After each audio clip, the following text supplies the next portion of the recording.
we are, officially live. Officially official. Yes, we've been chatting for about 20 minutes here, but now we're actually live and talking. So we'll change some of our topics. No, Drop the F-bombs. That's right. Keep the cussing to a minimum. So, all right. Well, today I have Jordan Davis with me. She is the owner, CEO, broker extraordinaire of all things when it comes to the Davis team, but powered by Keller Williams. Is that the right way to say it? Yep. Okay. So she has is, I should say, one of the most dynamic women that I've ever met, honestly. When it comes to things that she's involved with, stuff that she's accomplished and is working on accomplishing. I don't know that you're going to come across too many people that are as motivated or as getting after it as Jordan is. So I thought this would be a great conversation simply because every time I talk to you, I learn a little bit, and I kind of feel a little dumb when I speak to you. So, I'll try to keep that to a small amount today, so I don't feel so bad for myself. But ultimately, I wanted to bring you in just because I wanted to pick your brain some. I think that especially in the market that we're in currently and where we may be headed to next year, I think there's a lot of things that you're doing and have planned that could really benefit a lot of realtors out there. Sure. Whether or not they're on your team or not, it doesn't matter. There are a lot of trainings and a lot of information that you have that I think would be valuable for anybody kind of in a little bit of a panic right now because their income has dropped significantly. Sure. And they don't know where things are headed. So I want to get into that and give some of the details on that. But I always kind of start with the backstory because, everybody is where they are today, but not always have good perspective on where you came from. So, so tell me a little bit about, I was going to joke around and ask you what it felt like having your husband get you into real estate based on our conversation yesterday, but I was like, I'll just pass on that one. So, but it was a joke we were talking about yesterday or the other day when we were at an event because she keeps getting asked by people outside, how her husband got her into real estate. And it's quite the opposite, actually. But anyway, so where are you from? How'd you get to this place? How'd you get to be the dynamo of the Davis team and all those things? Cool. So I'm from Bethany, Oklahoma. Okay. That's where I was born and raised. And after high school, I was actually enrolled for OU and then changed my mind, decided I wasn't quite done playing volleyball. I went to a small Christian college in my hometown called Southern Nazarene University. You were a volleyball player? I am a volleyball player. This is why I have before the first knee surgery, one of 3 knee surgeries. Okay, so that's why you had the knee surgeries. Number 1 and number 2. Number 3 was pickleball. Gotcha. Yeah. So are you playing do you play sand or do you play on the court? Where do you play at? Actually my director of operations, Leah Real, and I were in a women's league. Even Valencia, our ISA, would play sometimes. Really? And we were in a women's league and it was women's competitive. Okay. And that's where I tore my ACL. Wow. Yeah. My daughter's a volleyball player. So she's a freshman at Mansfield High School, but nice. She plays club for NRG. So we're deep into that world these days. So I'm fascinated by that. And especially because you're still doing it. So that's great. And Leah, my director of operations, the first day that we were at Keller Williams, we sat down to be like, what is this real estate thing? We just got our license. Yeah. And so we sat down for our first day of training and I happened to sit right by her and we both played volleyball, coached club volleyball at the time. Oh, wow. And had just gotten our real estate license. So you coached too? Wow. Okay. Yeah. So I'm definitely going to have to pick your brain about that at some point. A lifetime of mine. Yes. So Bethany, Oklahoma, I went to Southern Nazarene University. After 2 years there, I decided, hey, I really need like a bigger area. I had just kind of outgrown where I was from and I needed more. I could definitely see you being in a small town, having a hard time with that. I could certainly see that. Yeah. And especially a small campus. It was a lot like high school. So I had gone to a summer camp, worked at a summer camp, Rockin' Sea Ranch. They're not there anymore, but they're in Tyler, Texas. Learned about Texas A&M, and I went and visited a guy I was dating from there, and ended up enrolling and started at A&M. That's where I met my husband at Texas A&M. Not the first guy that you chased. Nope, not the guy I folled to A&M, but the guy I left with. Well, see, it worked out great then. Yeah. Yes. And so we graduated in 2007, class of 2007, whoop. And so, Matt and I, kind of interesting, it was 2007, 2008. So I was like December 2007. I barely made it. Okay. and the economy was crashing, Yes. right? And so things were not great. Yep. Matt was in oil and gas. He had a dad that was like a vice president in oil and gas for one company, and kind of set him up with a job, and Matt really hated it. So he was trying to break into the current industry that he's in now, which is selling corporate benefit insurance. Okay. His cousin was engaged, met him at their engagement party, and that's what he did for a living. So that was his in into that. So he got into that pretty much right out of college. About a year after, yeah. But we were engaged. And so that moved Matt to San Antonio, but I had just taken a job in Houston. And so we did our first year of marriage in different cities. Really? Yep. Wow. And how was that? That was difficult to say the least. Oh yeah, I can't even imagine. I mean, I had a hard time first couple of years of marriage just because I worked a lot. I can only imagine if I lived in different cities. Yes. So Matt would come home Thursday night, work from home Friday. Yeah. But then he would leave Monday morning at like 5 a.m. to be at the office in San Antonio at 8 a.m. Wow. So after a year of that, I just said like something's got to give. Yeah. And I happened to babysit his boss's kids, and so I called him up and was like, we agreed to 6 months. It's been a year. Like something's got to give. Yeah. So it's 2008. Nobody was moving. And, in order for a sales position to become available, somebody has to leave a territory, and nobody was leaving. Well, a territory came up in Miami. So Matt was like, want to move to Miami? And I was like, you know what? We don't have kids. We don't have pets. Yeah. Let's go to Miami. Why not? So he got a senior rep territory in Miami, even though he was a newbie. But they said, I can teach somebody the basics of selling insurance. I can't teach somebody drive and hard work and determination like you. That's correct. So off we went to Miami. So I actually lived in Fort Lauderdale. Oh, Fort Lauderdale. That's where we actually lived. I lived there for about a year. Yeah. But I didn't move there to conquer the world like you did. But I moved there. I was going to work on a cruise ship. So I did that in college. Oh, cool.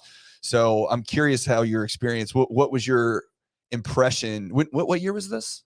So this would have been like 2009. Okay. So what was I was earlier than that. I was like 2000, but what was your impression of the Fort Lauderdale, Miami area?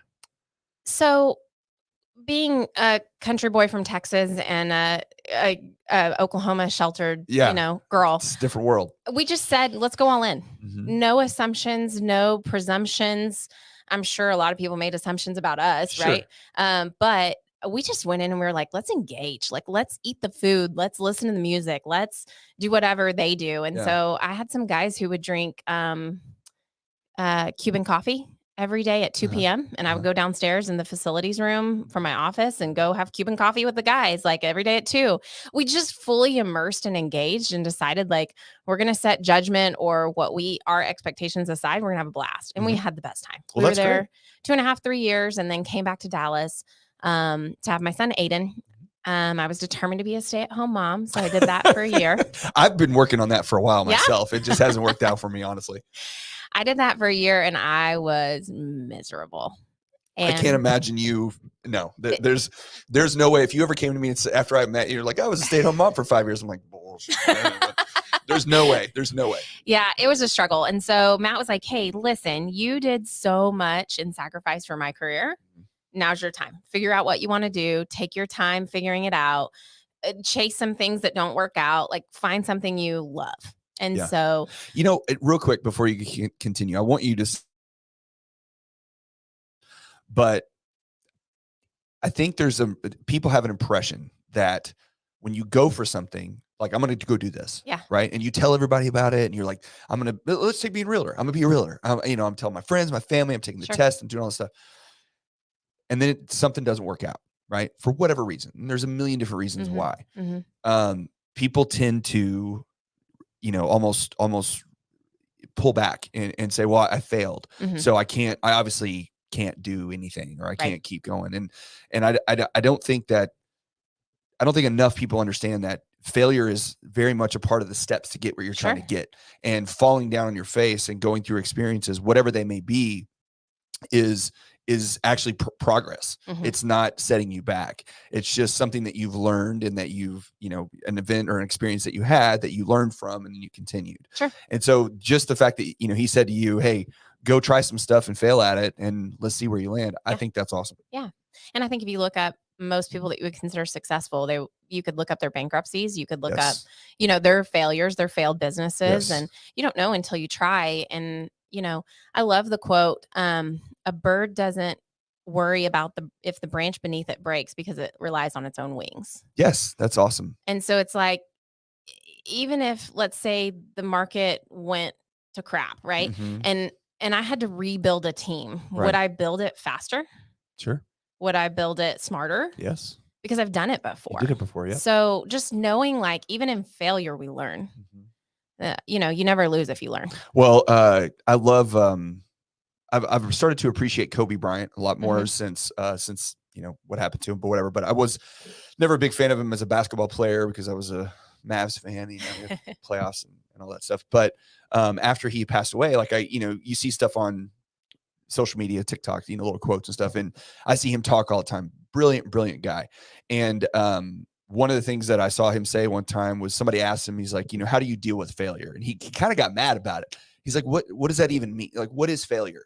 He's like, tomorrow is going to happen again and again and again. And whatever happened today or whatever happened yesterday, I can't carry over to the next. I'm going to learn from what I did. It happened, and now I'm going to keep going forward. Sure. And to wallow in, just even that word of failure, he's like, I don't fail. I just learn constantly, and I keep adapting because tomorrow's going to happen again, and I can't dwell on what happened in the past. Sure. And I think that's such a valuable lesson for people because we get so wrapped up. I tell my kids, my daughter's playing basketball or volleyball actually, and she's embarrassed. She gets embarrassed about stuff. Oh. And so I came in and said hi or something, and she's like, "Oh, is that?" And she was sitting with all of her teammates, and I said, "Nobody's looking at you. Your mom and I are, but nobody else is. Nobody else is, yeah. So quit worrying about what other people think. Quit worrying about what other people say because most people aren't thinking about you. 90% of their life is not spent thinking about you, and the person most concerned with you is you.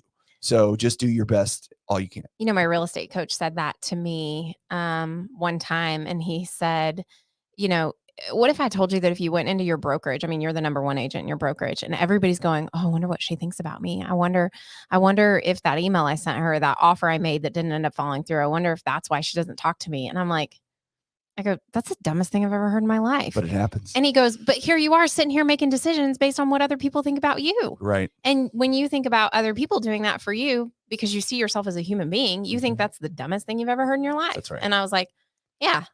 Like I have people tell me I am intimidating. Like I'm the most approachable, loving, warm, authentic, but something about it from the outside seems that way. But I'm just like, but it's all our assumptions. It's the stories we have in our heads of who we are that keep us from, reaching that potential. Or, well, I think if many times when somebody would meet someone like you, the intimidation factor comes from a feeling of inadequacy. Sure. Whether it's warranted or not. But that's what people, when you're, running this training program, running this team and running your life and handling all these things. And, when someone asks you a question, you actually have like a pointed answer that's full of context, that has actual information that someone could take back. And you talk to them in that manner, it's a little intimidating because they're like, well, I can't speak that specific and I don't know what, okay. And so they just nod, okay, I'm sorry. And then they kind of skulk away, because that's just what it is. And there's not, the world's not abundant of people like that. And so I think that's where you probably get that feeling sometimes, but again, it's not something that you're portraying per se. It's just who you are, you know? Yeah. Oh, so my story. Yes. So anyway, that was back in 2013. I got my real estate license. I asked my stepmom, who had just retired from teaching, to be our nanny because we had the 1-year-old. And now we have another son. So we have 8 and 10-year-old Aiden and Carson. And she's still our nanny. So she's been our nanny for 9 years. And we still owned our home back in Florida. So you kept it? Do you still have it? No, we sold it. But my dad bought a rental property and the realtor was terrible. Anyway, this is where we finally get to the point of how I got into real estate. So when you were coming here, your dad was buying a rental property that he was going to own, that y'all were going to live in? That we lived in and rented from him for the mortgage. Yep. Gotcha. And so that is where I was like, gosh, if this guy can do it, I can do it. Right. And so I just thought, I'll get into real estate and I'll like sell a few homes. And at the time, but real quick, it wasn't that if this guy could do it, I could do it. Because I have the same thing in my head. It was, this was terrible and I can do this way better than this guy just did. Yeah, for sure. Yes. And so God bless him. He still sells real estate. So hopefully he's not listening.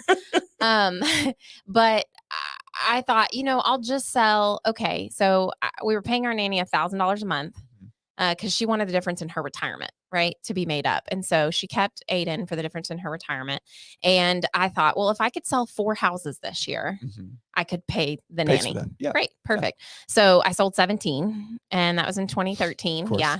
2014, I sold 24, but I was so productive. I produced a child. So that was the year of Carson. 24 houses and a baby. That's pretty solid. That's pretty good production. Did that go up baby. Did that go up on the board? Did you throw that one as an asterisk underneath your numbers? Well, and funny enough, with Carson, I did 8 weeks on bed rest. So I started a transaction management company. And that's what I did in my... Because you couldn't just sit around. I couldn't. There's no way. It was going to kill me. Yes. And so I actually did bed rest with both. And with Carson, I started a transaction management company. And that was really fun. And it was great aiding other people in their businesses.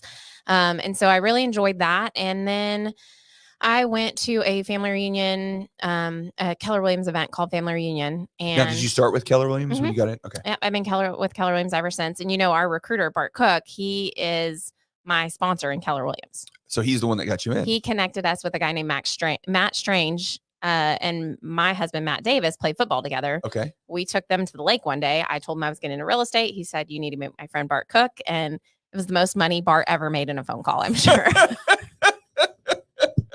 No. Does that still carry today? Yeah. God, yeah. Bart. Good job, Bart.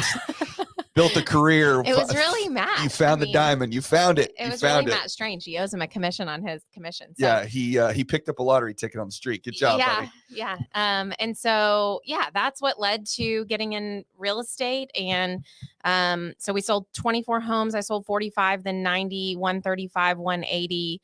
215, 230. And then that takes us to this year. We'll do about 230 home sales again for 84 million in volume. And yeah, I get the pleasure every day to wake up and lead the Davis team. So how many years is it now? 9. 9 years. So, you hear agents all the time. I'm sure, especially when you're doing deals on a regular basis, that'll spout to you how long they've been in the business. I've been doing this for 20 years. I've been doing this for 30 years. I've been doing this. Usually comes across a little differently, but what would you attribute being in for such a short amount of time? Because really, in the scope of things, people have been in real estate, it's not that long. Sure. It's not 2 years, but it's also not 20. Sure. What do you think is the biggest contributor from you growing as quickly as you have? Because just with the Davis team alone, how many years have you had that now?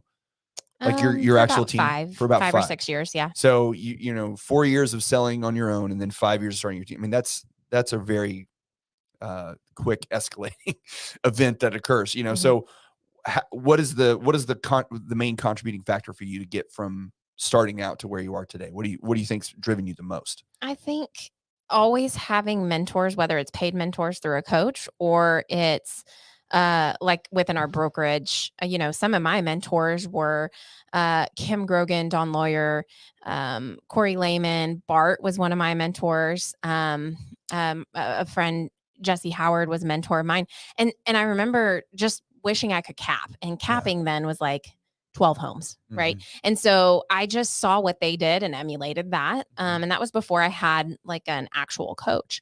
But I saw those people and I emulated what they did. And then at a certain point I met them or outgrew them. In production. And then it was just about finding the next mentor. Right. And eventually that mentor was Lance Loken. He sells 2,200 homes a year in Houston. Like I'm behind, right? I'm at like 10%, but I found somebody that it was going to be a really big challenge to outgrow their models. And I just went and studied it. And luckily, like they've been gracious enough to let me ask a million questions. How do you do this? What about this position? Like the inside sales agent, that's a really hard position to nail. And I've had mine, Valencia, with me for 6 years. Right. That's forever land in inside sales agent or so ISA. You started with basically when you got in, you found somebody that was performing better than you were. And then when I think mentor word gets thrown around a lot, but when you say mentor, what do you mean? Like, what did you take them to lunch? Did you pick their brain constantly? Were they calling you, talking to you through phone calls? Like what was that relationship like? I was just going to be wherever they were. Right. You were just following them around. What are you doing? Okay. That's what I'm going to do. Okay. And so you just stayed in the hip pocket yeah. and then learned and absorbed. And then as you would progress past that person in volume, it's time to get a new mentor. It's time to find somebody else because what's that saying where you're an average of the 5 people you surround yourself with. Yes, exactly. And I believe that we will grow in correlation of the amount we're willing to be uncomfortable. Right. So I would find somebody, Danny McElroy, who still is in real estate today and a great friend. At one point I asked him to coach me. Listen, this guy like is intimidating AF. Yeah. And I picked Danny because I knew like sometimes I can cute my way out of stuff and I didn't want to. I wanted to grow a business. I had hired my stepdad as our transaction coordinator. So for the record, I'm employing my stepdad and stepmom at this point. You're employing the family. Everybody's not my parents, right, but my step parents who were gracious enough to live with us for 20 years. And so my stepdad was our transaction coordinator. He had retired and he found himself bored. And he was like, well, do you have more contracts? I would go get deals just to get him busy, give him something to do. Which is hysterical. And that's really where my why came from was I'm so passionate about helping other people achieve their goals. And I think that sounds cheesy, maybe, I don't know. But I think for some people it can sound cheesy, but I don't think that's you. Like, that's just you. That's just who you are. And some people say it and you're like, okay, whatever. But if you ask me, how was your year? I wouldn't tell you about the trip my husband and I took to Portugal. I'd tell you about our inside sales agent who took our kids to the beach for the first time and put their toes in the sand for the first time. Yeah. I mean, that stuff. I would tell you about, an agent on my team who hit $200,000 in GCI and nobody on our team's ever done that. Yeah. And our inside sales agent again hit. I feel like that gets you a little emotional. It does. Yeah. And our inside sales agent was the first person in our entire family to hit 6 figures. Yeah. Like that stuff sets my soul on fire. Yeah. And so that's what I pursue. And, a positive consequence is I make more money. Yeah, of course. I mean, if you do things right, things happen, benefit to you. But where do you think that I know you said, because I've heard you say this before, your why, and I know what that is, or not necessarily yours, but I know what you mean by that. But the drive that you have, I think, like you said earlier with your husband, right? When he went to Florida, said, look, I can train you how to do this. I can train you how to do that. I cannot train you how to have the drive and to get up every day and go do these things. Sure. So where did that start with you? Like, I'm sure you've had it since you were a little kid, but like, do you think that's a genetic thing? Was it a situation you were in as a kid that just made you like, I'm never letting this happen to me again? Like where did that drive come from? Do you think? Yeah. So I'm not money driven. I'm people driven. And I always have been. So I went to school for a psychology major. Like I love people. I love understanding people. I'm fascinated by people. I want to know their stories. I get obsessed. And so that's part of it, of just a love for people. So I grew up really poor. My parents were divorced. At one time, my dad got his house foreclosed on. The reason that he didn't lose his part-time custody was because a lady in the church said she needed a house sitter for like a year while she went to take care of her mother in London.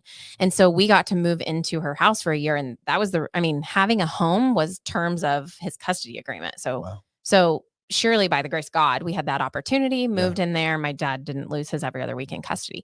So we didn't grow up with help or privilege or, many resources. My grandparents, my uncle, my mom, and my dad all split our college. And that's how we got college paid for. Yeah. And it was a family affair to get it was, but thank God I didn't enter my adult life with debt. Right. So I'm so grateful for that and for them and the sacrifices they made. So I think there was a lot of push about, and of course I was, a high school athlete. I was a club athlete. It makes a very big difference when you have the discipline to do the workouts and go to practice. I mean, that carries over. Those traits carry. A couple of things. So one, for my volleyball tryouts, when I was in 8th grade, I had a bunch of friends tell me that I wouldn't make the team. And one of my brothers, my oldest brother, forgot to pick me up for tryouts. So I took that as a sign and I walked to my middle brother's work and he said, what are you doing here? You have volleyball tryouts. And I said, yeah, I decided I'm not going to try out. I had some friends tell me I couldn't make it. And he was like, no, you're going to go and I'm going to sit and I'm going to watch you. And when you're comfortable, I'll leave. And so he did. And the coach said, you are the worst player. But one tip that my brother gave me was— the coach told you that? Yeah.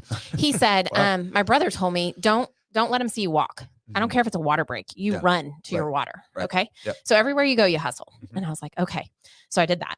And the coach said, you're the worst player from a skills standpoint, but I think you're going to make everybody else run and go and hustle and all of that. And so he put me on the team just by that. And then I wanted to play middle because nobody else was playing middle. And I thought I had a better chance to play. Everybody was swinging left side. there's like 8 girls deep. What are my chances? Right. But there's only like 3 in the middle. Right. So I'm like, I'm going to play middle. And he's like, you're not tall enough to play middle. And I was like, bet. bet. So senior year, I was his captain MVP as his middle player, starting front middle. You can't play middle. I was like, oh, really? Really? So I was just like calf raises, all the jumping exercises, whatever I could do. So part of it is like bet against me. That'll be cute. And even that's funny too. Bet against me. That'll be cute. I'm gonna get you a t-shirt that says that. And then my real estate coach, Jordan Freed, just says like, you can't tell Jordan to do anything. Jordan being me. We're both named Jordan, which makes it very confusing. But he's like, you can't tell Jordan to do anything. You have to make it her idea. And then you can't stop her. Right. And so that's part of it too. Yes. But anyway, if going back to your question, what was your question? The why part is what keeps your drive going. And where did that come from? Yeah. Yeah, I think loving people, and then I don't know, maybe having a chip on my shoulder and something to prove. That's for sure a thing for me. Yeah. Well, I don't know that.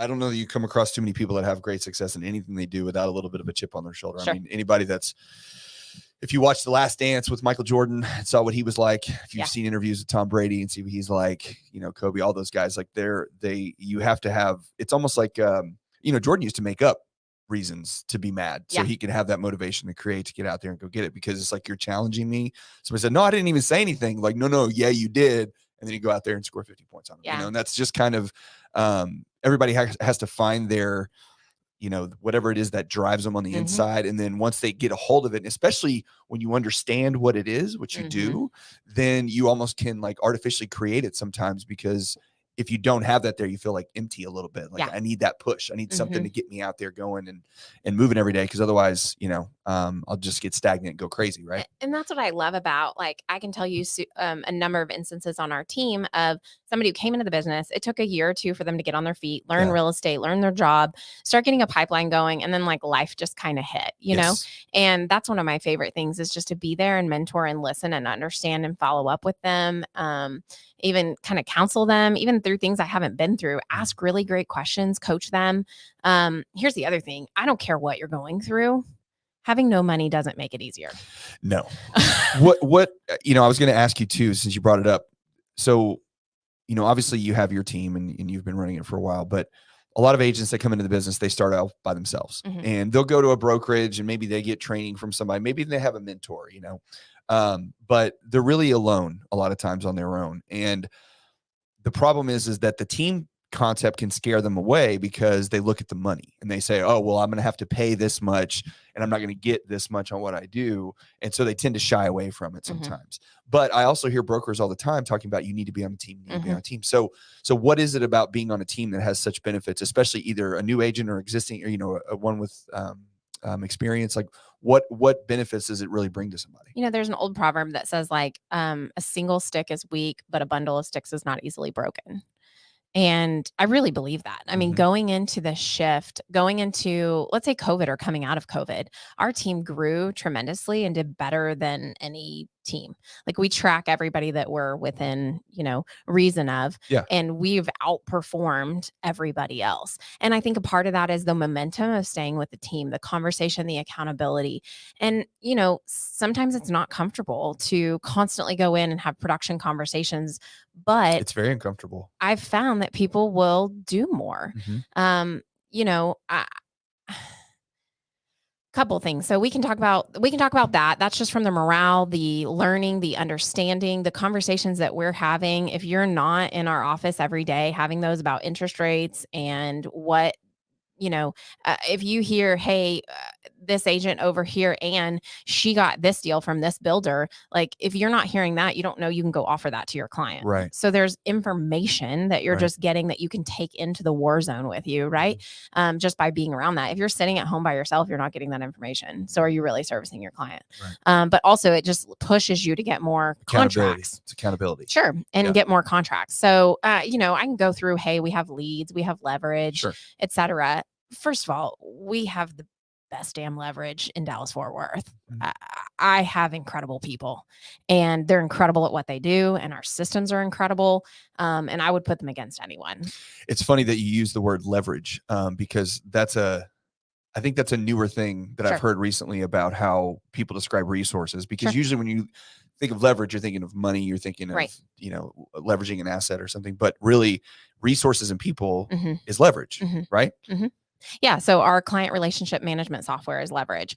The fact that you could have somebody sign in at your open house, and while you're picking up signs, they're auto texting them, asking them what they thought of the house and if they can set a search up for them. Right. So by the time you get your signs, those people are texting you back through your CRM software.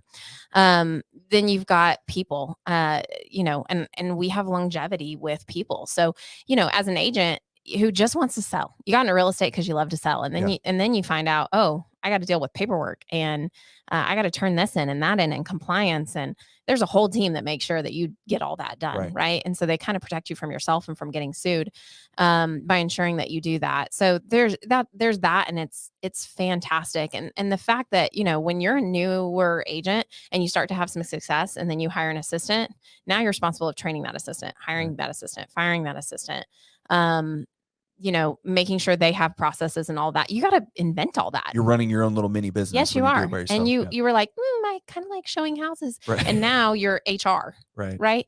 And so there's that. But if you just take a look at Millionaire Real Estate Agent, a lot of people buck at the commission splits. If you take a look at the Millionaire Real Estate Agent, it's a book written by Gary Keller and Jay Papasan. And if you take a look at that book, it talks about at production, what are you taking home in profit? And when you get up to, you know, 30 to 40 houses, your actual take home is about 60%. Right. And then it actually goes down. It dips all the way down to 40%.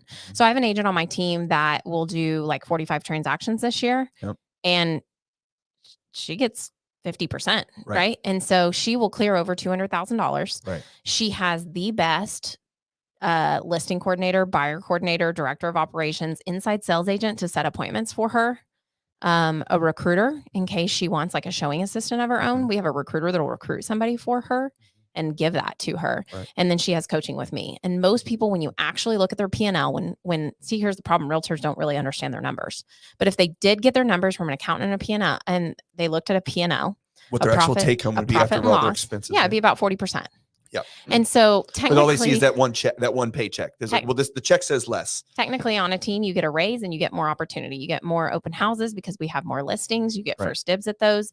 You get leads. 25% of our business comes from agent to agent referrals.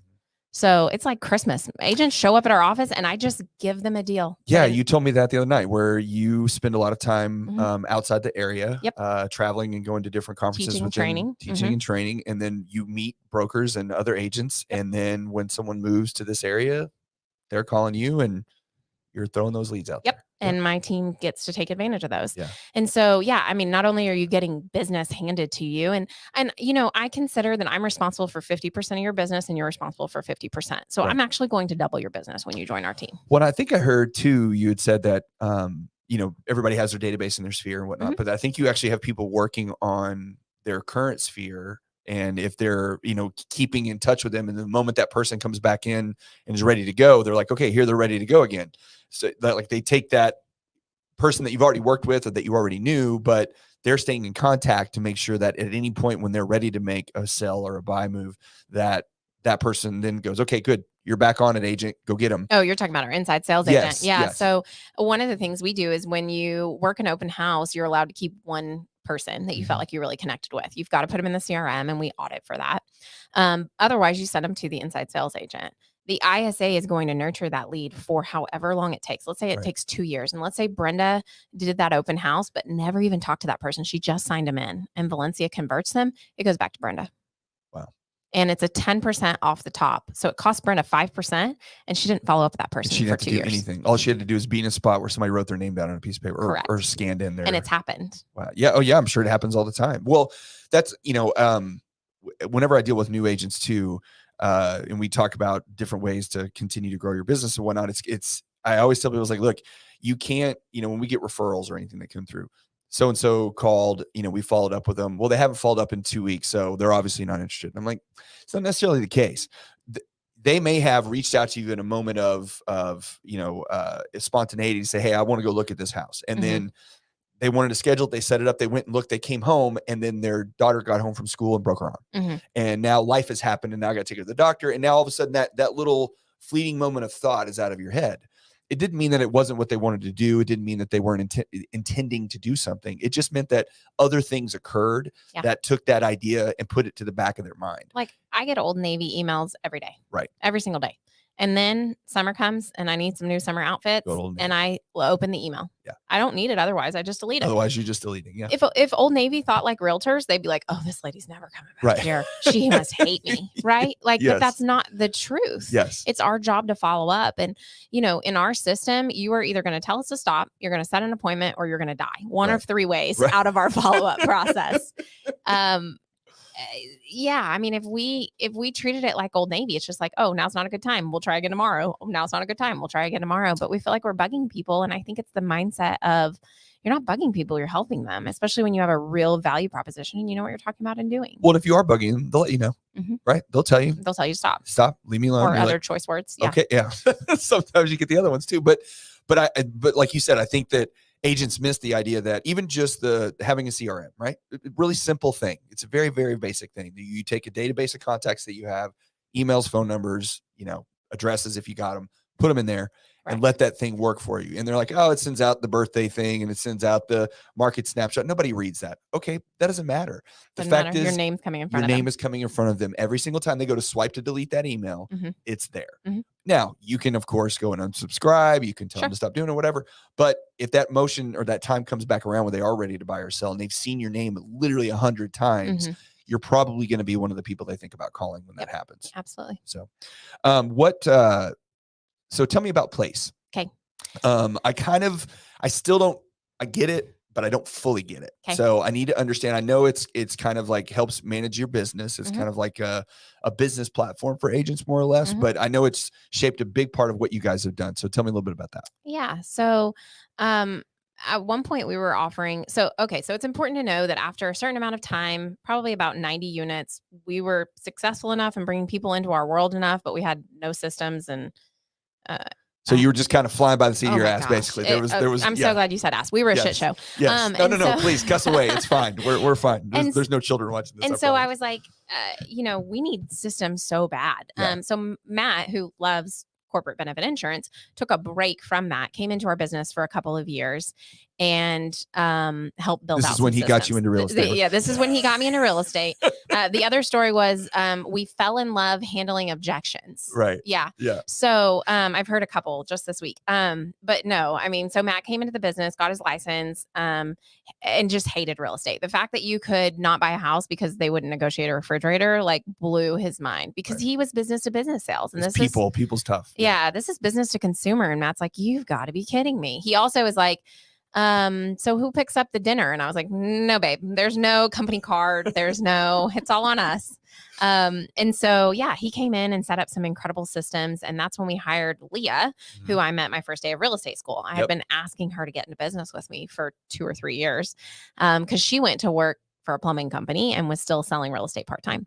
So finally she came to run what Matt was doing. And then Matt handed off the reins and then went back into corporate benefit insurance. Yeah. You told me that, and this is great about how people are, is that Matt came in, built the process, but if you ask Matt to execute that process, nothing would ever happen. Yeah. Right. Yeah. And then Leah has zero desire to build a process, but if you give her the process and say, please go execute, she will dominate that. Yeah. Right. Matt will stop day 3. Leah will stop the day she dies. Right. Yeah. So, I mean, it's just their different personalities.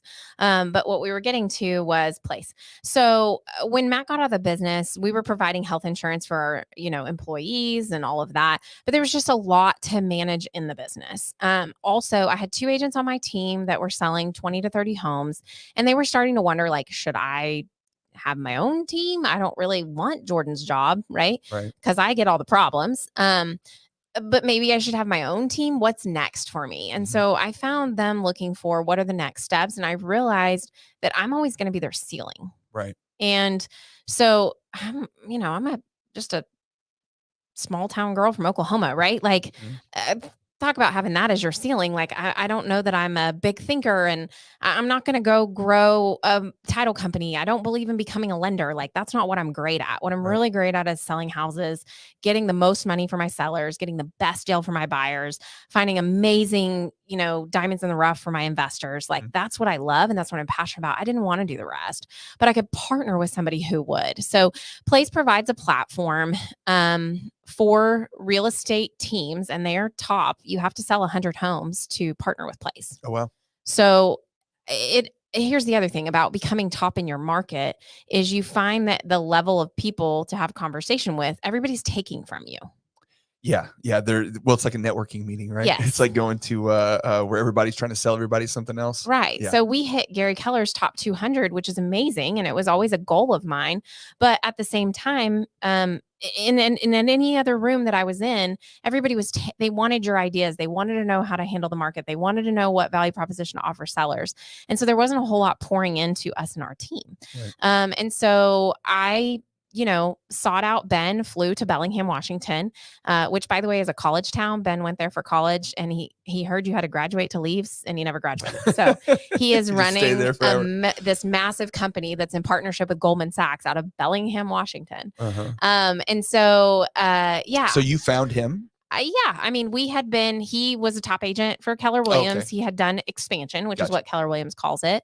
It's kind of morphed into that. Expansion was always like, I'm going to come and I'm going to put my name on your name. Like, you are now the Ben Kenny team. You are now, and he did a lot of that. But he actually struck a partnership with Chris Suarez, who was another, like, if Ben was number 1 in Keller Williams, Chris was like number 7. Right. And so they merged. And I always say they got married and they had a baby, and she was blonde, because I was the first official Place agent when they became Place. They merged and became Place. And so with that, we kept our name. That was a big thing for my team, because our culture is big for they're the gatekeepers of our culture. They will fight for it. And so I actually flew Valencia and Leah, my director of operations and director of lead generation, or inside sales agent, to Bellingham with me, and they interviewed and went through the process and saw how there was a number of things that they could offer. Insurance. So agents that sell 24 homes or more are eligible for insurance. Okay. It's great insurance, Blue Cross Blue Shields. We pay most of the I forget what the terminology is called, but the expense. And our agent, it's like $1,100 a year for them to have health insurance. Yeah. And so there's health insurance. There is opportunity to invest. So they're working on going public.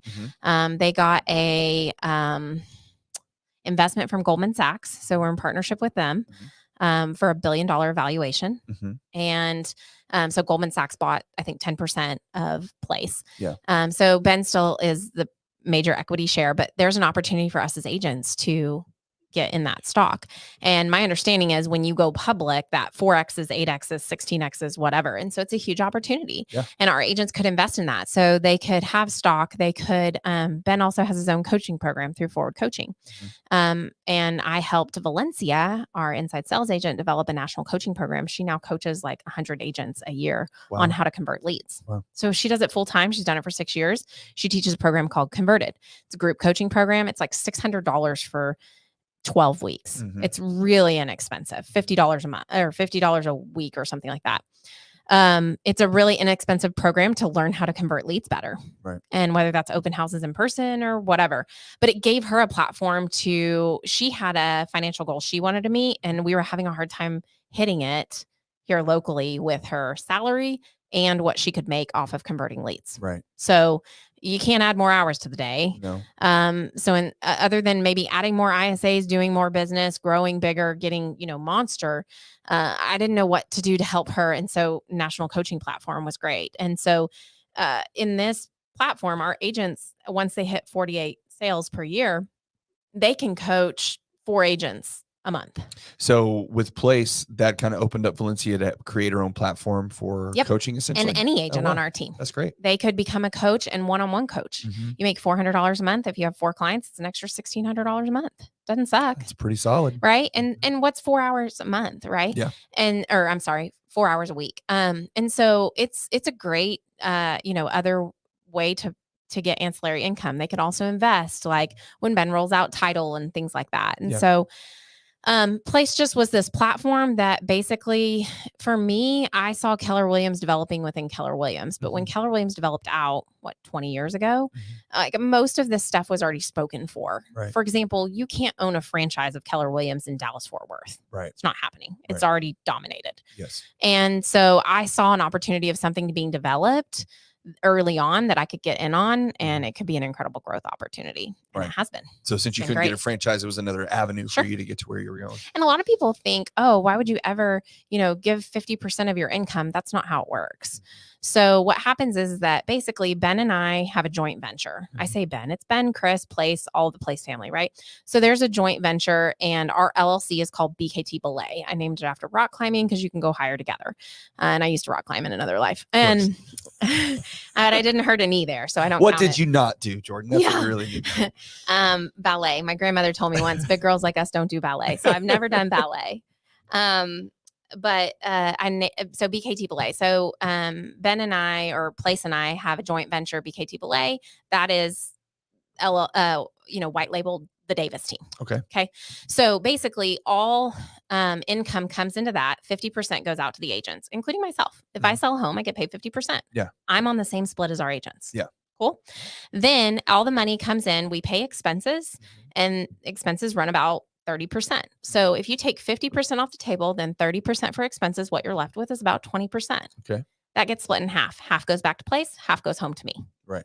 So it's interesting because Bart, our recruiter, a lot of people will have a challenge with a 50-50 split. And he's like, Jordan took two 50-50 splits. Right. She splits with the team and then she splits again in profit. Yes. And so that 10% or 12% or 15%, if we can be more profitable, that goes home to me is, the reward for running the team in addition to being an agent, and the rest goes back to Place as the platform. I think that realtors individually, when they look at being a realtor, it's all based off of the bottom line of the dollar or what they're getting, whatever, but they don't look at it as a business. Right. So if I'm, Apple, right, my profit margin might be 18%. That means that in order for me to create and grow and provide all the services that I do, I have to pay for overhead. I have to pay employees. I have to pay insurance. I have to pay all these things. When all that's done, my profit, 15, 18, 10, 12, depends on what industry you're in. Those, and by the way, if you have 20% profit, that's phenomenal. That's really good. As a business. Yeah. Right. As a business. And so I think it's the idea that they don't see it as a business. They see it as, this is my income. This is my job. And that's the disheartening part about, looking at realtors in general, is that, like, regardless of who you work for or what company or, team you're on, you're a self-employed person, right? Like, you're a 1099, you're getting what you're getting, you're paying your own taxes, you're handling that stuff. So if you're looking at it as, this is my job, well, then you're going to be limited by that forever. Yep. But if you look at it as, this is my business that I'm trying to develop and grow, then and not look at your take home pay, but look at your profit at the end when you're done. Right. That's how you exponentially grow over time. Right. Yep. You're exactly right. And I think what's really interesting about Place as a platform as well is, again, we have all these top agents throughout the US and Canada. Yeah. And they're broker agnostic. So you're going to learn from people in all different brokerages, because sometimes we just pass around the same ideas. Yeah. And then additionally, everybody is required to maintain 20% profit. So we actually maintain a little bit more than that. I think last year was 24%. Yeah. But everybody is required to maintain that. So remember, they have to be over 100 units and they have to be profitable. And a lot of times at conferences, people get put on stage that aren't profitable. And it's like, you're going to go emulate that and then find out that it's a dead end road because you're not going to actually turn money from it. What was the point? Just to be on stage? No, thanks. You can keep your stage. Right. I'll keep my profit. Right. Yeah. And so you can't change people's lives being on stage. I mean, I guess you can by what you say and all of that. But, really being a profitable business and giving opportunities to our team members, to me, is how you're changing lives and helping them build wealth and helping your clients build wealth.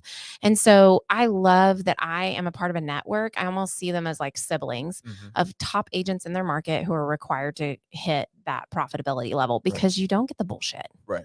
Because I can go look at their P&L. It's all open book. I can go pull up any of my partners' P&Ls.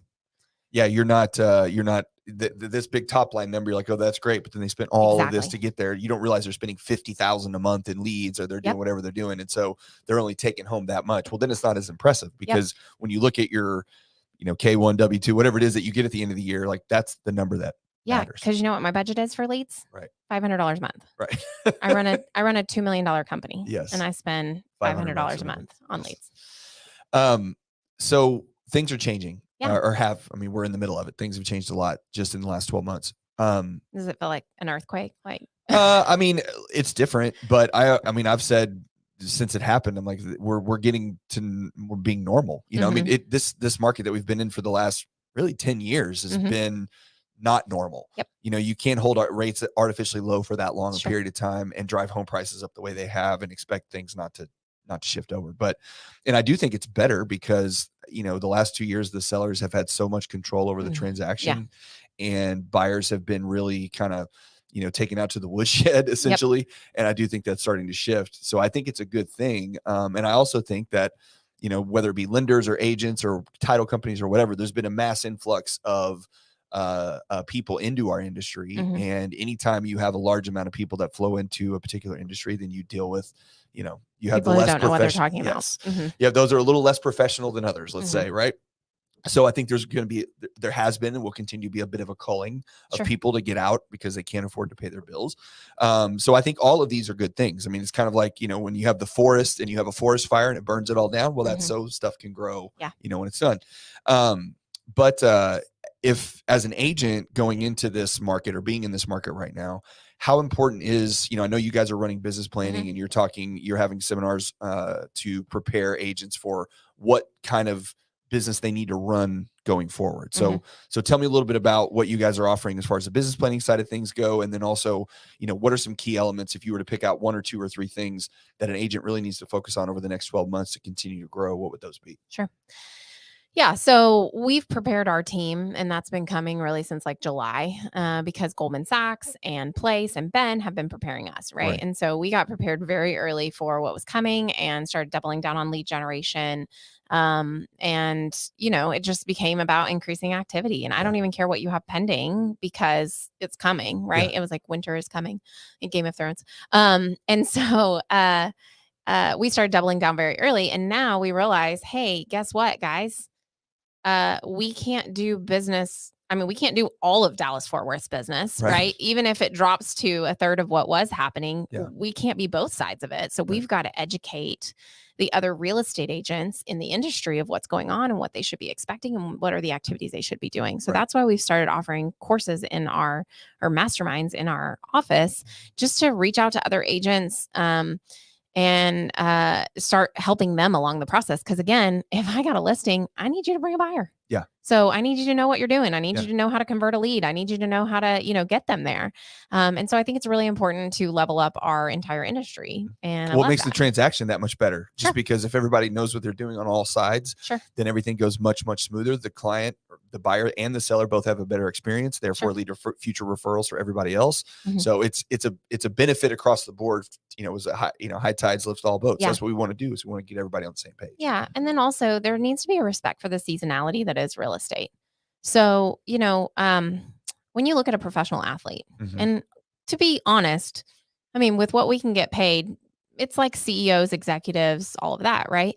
And there is a time to push and there is a time to rest. And so right now, it's really about doing the activity, the commitment.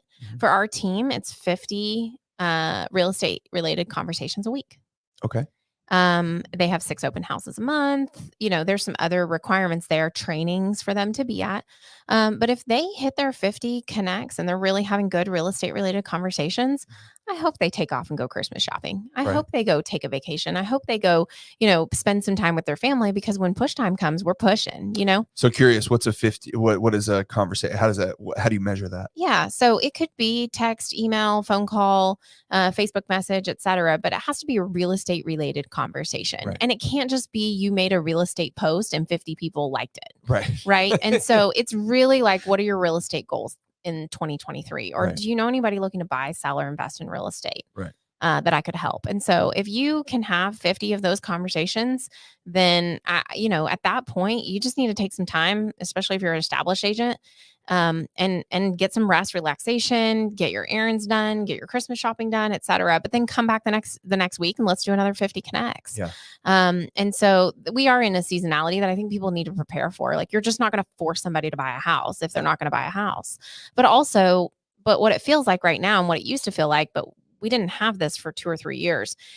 It feels like you were on the highway going 90 and now you're on a service road having to go 25, and it's painful. Well, and part of the issue, and we've dealt with it on our side and for lending too, is that we went from, like you said, going on the freeway 90 miles an hour for 2 years. There was 2 solid years where there was no December slow, and it was just balls to the wall, go all the time. And even like within our group and our team, we would sit back and go, I just need like a week. Like I just need to get caught, because I just got to get caught up from all the stuff that's happening.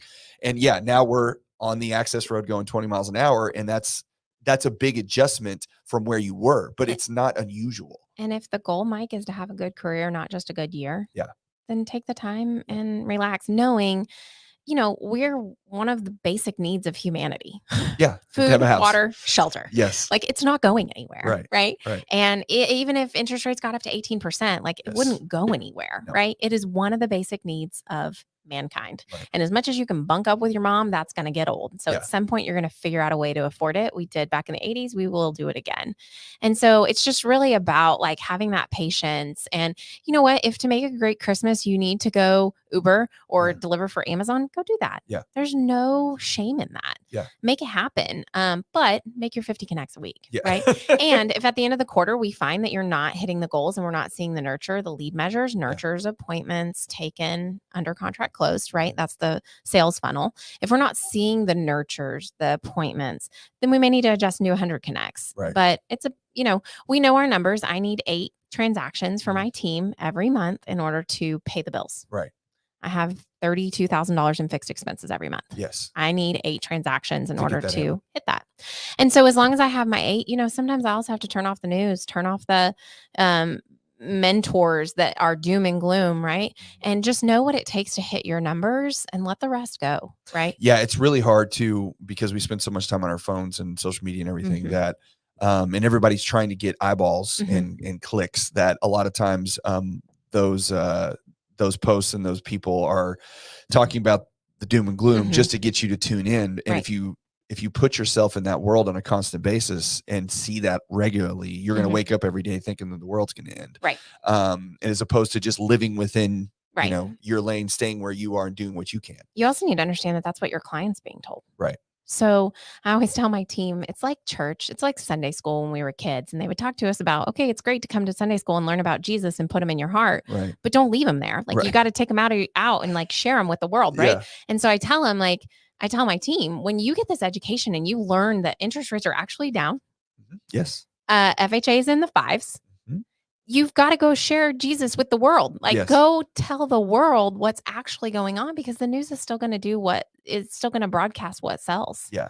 So you have to be the voice of reason. You have to educate the consumer. You've got to actually make the connects. It's real estate is a contact sport. So get out there and make some contacts. And so you've got to get who's in your pipeline, who's shown some interest. Yeah. I need to call them and let them know interest rates have dropped. I need to send out a mass email, text, whatever. Who can I get in front of today? The other thing is we got so consumed from 2020 and Zooms. Get off Zoom. Yeah. Go meet people. Right. Go get in person. Go have coffee. Yeah. My God. Yeah. And everything just became so efficient and so non-contact. And we've lost that human and personal connection. And we've got to get back to that. And what a blessing to get a chance to slow down and get back to that. Because 2020 was not, there was that 2 weeks we were in quarantine. Other than that, there was no slowdown to it. Right. No, it was crazy busy. It was insane. When you talked about, you brought up interest rates a couple times. So I've been on a bit of a soapbox myself in the last month or two about, and obviously I tell them all the time, like, look, I'm in the business. I want to do loans. You're a realtor. You want to sell houses. Yeah. We get it. However, right now is one of the best times that you could buy a house 100%. that we've seen in a very long time. 1,000,000%. And people are so wrapped up in interest rates. And I'm telling everybody, like, you're looking at the wrong thing. Right. We have no homes. Right. We don't have enough supply. Right. And they're not building enough to supply to catch up. I think in DFW right now, we're still not up to 2 months. We still don't have 2 months of supply in the area. And prices, actually, I just saw today, in DFW, prices actually went up month over month. You know, these were October numbers from, or no, I'm sorry, November numbers from October. But it went up like 2% from where they were. Now they were down, but they went back up a little bit because again, rates have coming down a little bit. People are starting to see that, going, okay, well, I do need to move, because I think a lot of people sat on the fence saying, I don't want to move, I don't want to do anything because rates are too high. But then as time goes, you're like, well, I need to, and eventually you have to pull the trigger. Right. And so what's occurring right now is that with rates being high like they are, the demand is down, but the prices haven't fallen off because there's still plenty of people, as far as what the demand is, looking for houses, trying to get them. Right. And the thing that I keep trying to reiterate is that when you look at housing starts and where they're headed for single family, they are down and they continue to go down. The multi-units, the condos, the apartments, those are way up. I mean, apartment investments on those have gone through the roof on what they're starting with that. So more and more, that just leads you to the point that, look, there's not going to be the affordable house that was out there, 10 years ago. I bought my first house for $130,000 in the middle of Arlington. It's not there anymore until they change how we build and what we build, or, there's some kind of revolution in how houses are constructed. It's not going to change anytime soon. So if you are going to buy or want to buy, the time is now because of inventory, not because of rates. There's inventory. There's sellers who sell during the holidays or during the winter months, like the non-traditional months. Typically, they are motivated. They're being relocated. They've had another child. There is a divorce. And so it's a great time. I mean, 8 months ago, we were offering $40,000 above appraised value, and we knew what it was going to appraise at. They were bringing $40,000 in cash. Take that and buy down your rate if your rate hurts your butt so much, right? If that's such an issue, but you take the $40,000 that a seller will give you right now. I have a buyer right now that the home was originally listed at $675,000.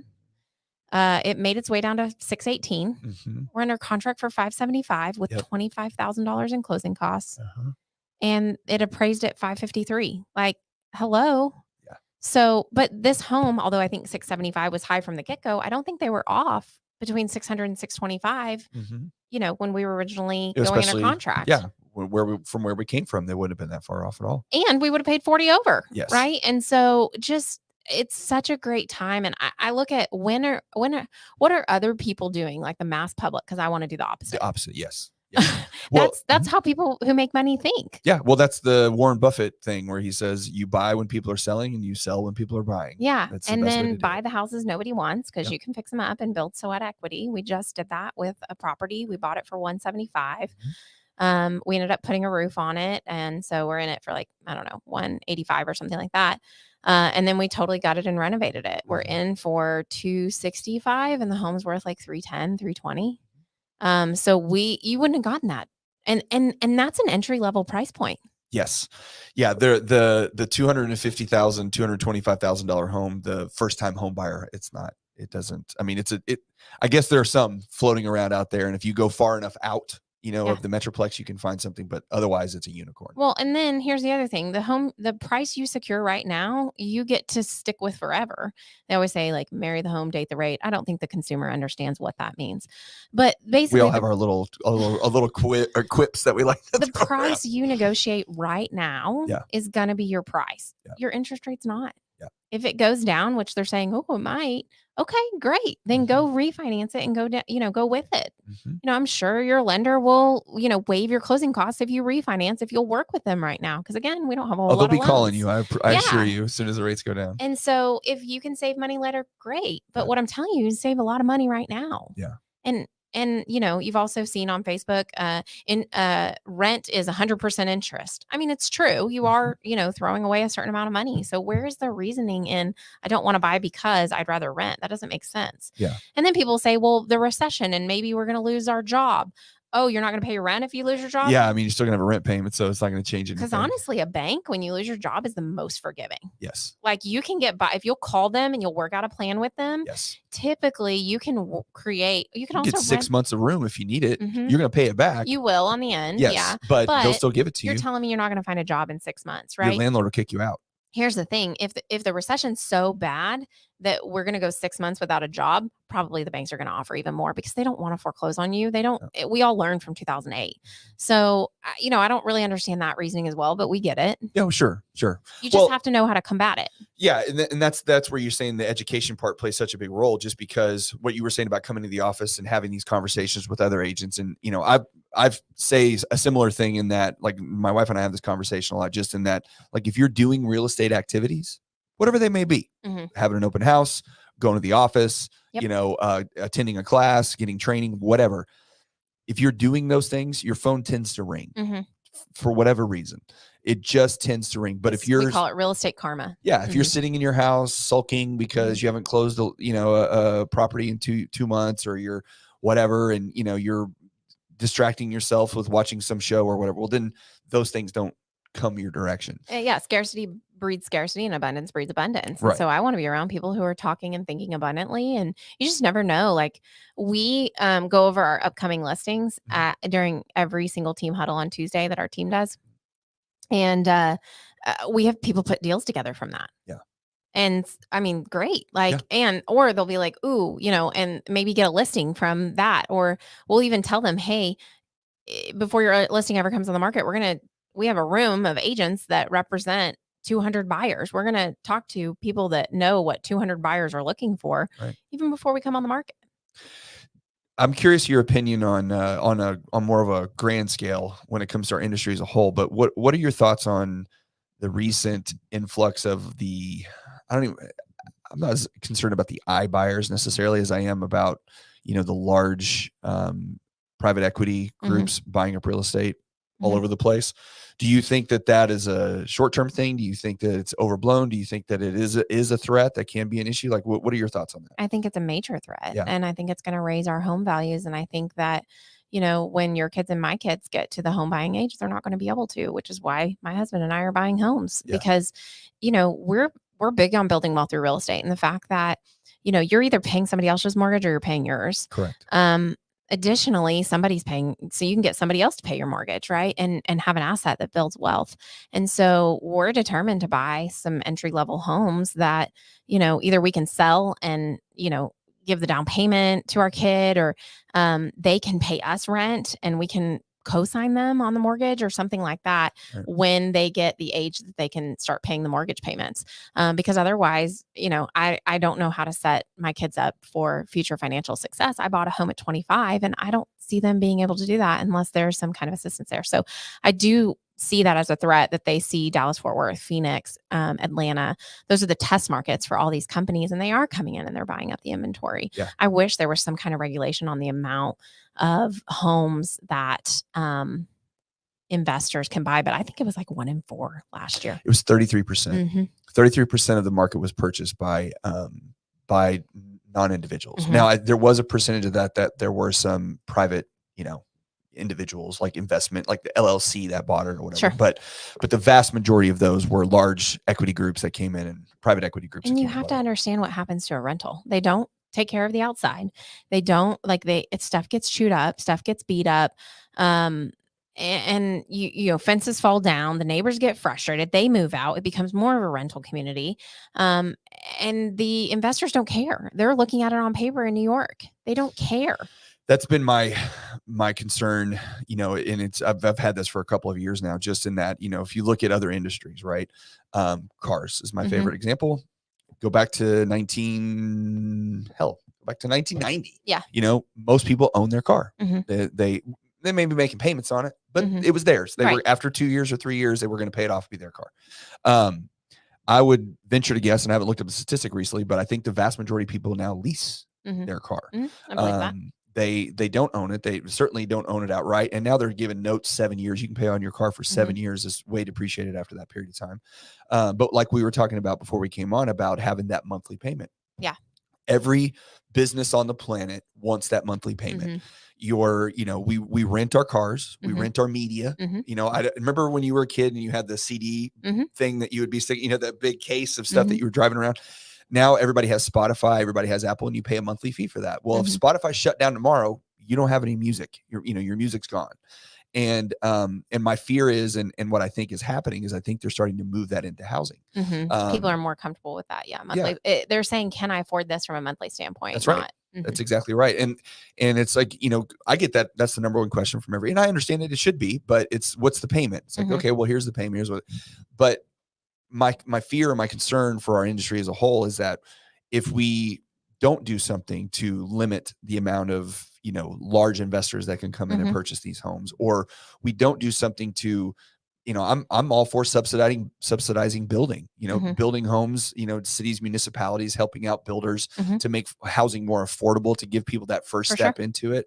But if we don't make those changes, we're going to get to a point where housing is going to be a commodity like anything else. And we're going to just, everybody's going to be renting. Payment. Yes. Yeah. And that takes the opportunity of the greatest opportunity to build wealth in America for the average American out of our hands. Absolutely. Yeah. I just went to a wealth conference on Monday, wealth building conference that Keller Williams hosted. And they made us develop out a 30-year strategy to have $50 million in net worth. Oh, wow. And I was like, I don't like this. This isn't people motivated. I don't need $50 million.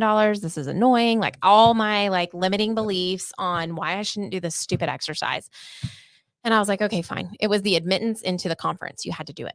So I was like, well, I guess I'm better sit down and do it. Right. And so I started mapping it out, and we currently have 3 properties. One is the office that we locate out of. My business rents from me. Yep.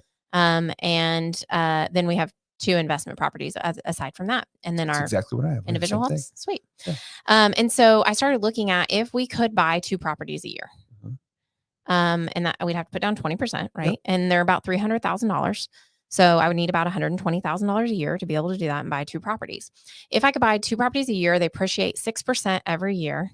And we pay, I had to do a straight line payoff. I know with loans, it's less that comes off at the beginning and more at the end, whatever. It didn't matter. It's just all based on principal balance. Right. So I did 11%. You drop 11% on what you owe every year, because I did a straight line, which I know is not correct. But anyway, close enough. At the end of 30 years, which is what we would get at, no matter how we weighted it, it was a net worth of $50 million if you had 32 rental properties. So if you are looking at, oh, well, why do I care? I'm okay with the monthly payment, et cetera. I get that. But if you can turn around and look at the why would I want to own my home, and then why would I want to own rental homes, the wealth building that can happen is mind-boggling. Okay, right. So fine. Oh, Jordan, cool for you. You can buy 2 properties a year. Good for you. Which, by the way, will be a super stretch for us, right? Sure. But what about 1 property a year? So we'd need $60,000 plus. As a realtor, you can throw in your commission. If you found the deal, there's 6%. So you only have to bring 14, right? For your loan. So, okay, what if you can find 1 a year? What if you can find 1 every other year? Save $30,000 a year, find 1 every other year. Okay, find 1 a year, you'll be worth $25 million in 30 years. Find 1 every other year, you'll be worth $12 million in 30 years. And have income generating properties. It doesn't suck. Yes. No, it doesn't. Well, and I think that's just I think people have limited mindset. Yeah. Well, it's not even a mindset. It's just, they can't see beyond the trees, right? Sure. I live here. This is what I see. This is all I know. I can't think that far out. And then, I think a common excuse is, well, I don't care about money. Look, you have to have money. Yeah. Okay. Money is required to eat. Money's required to live. Money's required to do everything that you want to do. And the good news is if you have a lot of money, then you can do whatever you want to do. Right. And that's, money buys freedom. It doesn't buy happiness. It buys freedom to do and participate and get involved in whatever it is that you want to do, because you know that your basic needs are met, or that your lifestyle is met because you have this income and this revenue and you have these assets. But if you're just constantly thinking, well, I get paid on Friday, so I can go buy this and go get out. And then, next Friday I'll get paid again. And then I can go do this then you're never going to get to that point. Or you get hit with cancer. Or yes. Or a car wreck. Something terrible happens. A disability. And then you're done. Right. Yeah. Yeah. It's, I think that, I always used to give the coaching stuff a hard time, to some extent, just because I think it's just like anything else. What I did realize is like anything else. It's the 80-20 rule, just like everything else in life. Whereas 80% of the coaches are BS, and 20% can really make and break a career if you want them to. But I think it's necessary, whether you want to call it a coach, whether you want to call it a mentor, whether you want to call it, your friends that you hang out with, that you spend your time with. You have to have somebody in your life that is constantly helping you go forward and not worried about what's happening behind you or worried about what's going on around you. I'm trying to go that way. That's the way I need to go. And I need people around me that are going to boost that up and help me get that direction. I call that the Davis team. That's right. That's what it is. But exactly. You're going to come into my world. You're going to do the work. It's a, Ben Kinney always says it's a balance between love and results. Like you're going to do the activity, and then, there will be the love and the nurturing and the mentorship and the coaching and all of that. And, I'm going to believe in you until you start to believe in yourself. So at least borrow my belief in you until you believe in yourself. And be a mentor for what you want to grow into every step of the way. I've been there from growing a business. I didn't inherit a business. I wasn't from here. Remember Bethany, Oklahoma, Texas A&M, Miami? That wasn't DFW, right? And so I can show you how to build that if you came from nothing. Like we can show you how to get there.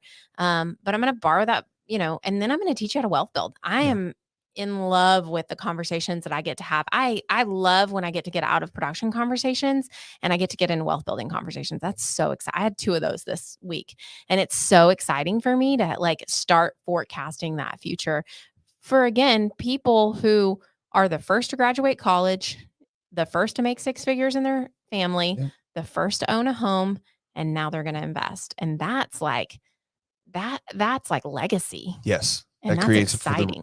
For the rest of your life. And you have to be willing to be uncomfortable, because in the beginning it's going to be hard, especially if you've never done it before. If you're learning it, you have to be okay with being uncomfortable, because if you can push through it, I think it's kind of like the military, right? They send you to boot camp for the first however many weeks that you have to go, and it's miserably hard and it's challenging and it's one of the worst parts of it. But if you can get through that, you come out the other side, and the value and the lessons and the discipline and everything that you've taken from that experience does nothing but help you with every other facet of your life to the end of time. Right. And if you can, I'm not saying you got to go to get the Davis team boot camp, but what I am saying is that you have to be willing to be challenged, to be held accountable, to be put in an uncomfortable position, because that's the only way you're going to grow. And I tell my team, I love you enough to hold you accountable before your bank account does. Yeah. Somebody's going to hold you accountable. Yes. One day. Life doesn't work that way. Right. And so it's either me in this conversation, which is awkward. And I hate awkward conversations. Yeah. Absolutely. Like a lot of people get that wrong about me. It's painful. I would just want to love on people. Right. Yeah. And so to have to say, like, you made this commitment and your actions aren't speaking to your commitment. So, would you rather settle for comfort, or would you rather would you rather achieve the goal that you set out to achieve and keep the commitments that you made to this entire team? Because I did a budget based on the commitments you made to this entire team. Yeah. And so, but it's just like, I love you enough to hold you accountable. Yeah. And because it's not fun. It's way more fun to be like, you rock, high five. And I know you are bombing and not making your connects. Right. And I'm just not going to be that person in your life that's going to just, fill you with hot air. I'm going. It's not sunshine and rainbows all the time. Sometimes because when your bank account hits, it's going to hurt. Yes. Yeah. And then when it's doing well, they'll appreciate it. Yeah. Right? Just like your kids, when they get older, they'll appreciate all the hard stuff you made. Gee, I hope so, Mike. Keep telling me that. Well, I really appreciate, we're actually hour 15 into this. Okay. We were going for a long time. So I really appreciate you coming in. I hope that anybody that, made it all the way through it right now or goes back and listens to this later, I think there's a lot of great stuff in here. And I think that, you're a credit to your profession.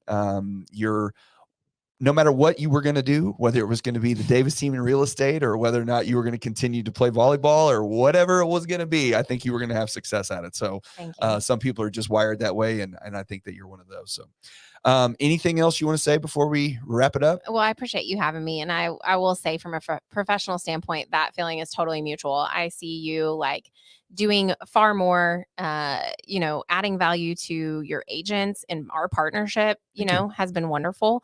And you're constantly coming up with value for our team. And I appreciate that so much. Well, thank you very much. I also want to do a shameless plug. If this was valuable, if you would like more content, not only does our team, add me on Facebook. It's Jordan Elizabeth Davis.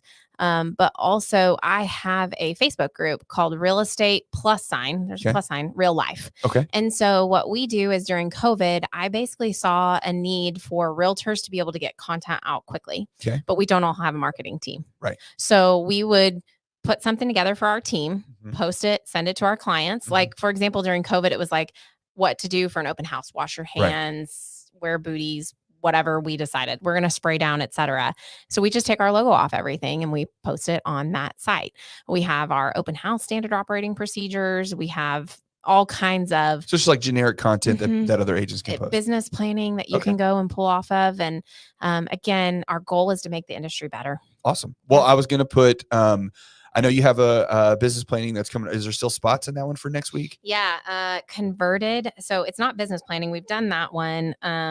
But this is lead conversion. This is lead conversion with Valencia on our team. I'll be there as well. So I'll put that in the comments. So there's that in there. And then we'll put the Facebook group in there as well. Yep. It's Wednesday, the 14th at 3. Okay.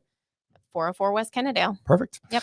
And you'll be there. I will be there. Yes. Should be fun. So again, thank you so much for coming in, and we will definitely do it again sometime. Thanks, guys. All right. See ya.